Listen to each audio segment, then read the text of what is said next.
mga estudyante at kaguruan ng Universidad ng Pilipinas Baguio ay umalma ukol sa napipintong budget cut. Humigit kumulang 700 estudyante, guro at iba pang kawani ng universidad ang nag-walkout noong ika-23 ng Setyembre taong kasalukuyan upang ipakita ang kanilang pagtutol sa nagaganap na budget cut sa UP at sa iba pang state universities and colleges.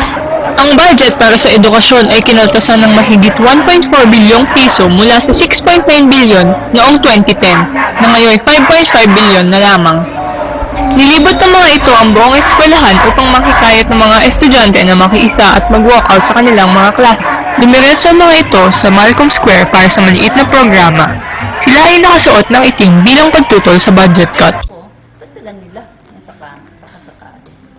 Kasi nga talagang kinakaltasan nila ang budget sa education, di ba? Dapat namang hindi. Okay. Para sa inyo rin yun. Kami po sa Konseyo ay naniniwala na dapat ipaglaban natin yung karapatan natin para sa edukasyon. At yun nga, next week na magkakaroon tayo ng programa. Ito yung There's No Way But Up, Fight for Higher State Subsidy. Ito yung programa para sa panawagan, para sa tuloy-tuloy na paglaban para sa karapatan natin sa edukasyon at saka sa basic social services. Samantalang ang mga estudyante at iba pang sektor ng universidad ay naghahanda ukol sa darating na Senate hearing na gaganapin sa ika-7 na Oktubre sa naturang issue. Mula sa UP Baguio, ako si Faylene Calangan, nag-uulat para sa Isko Balita.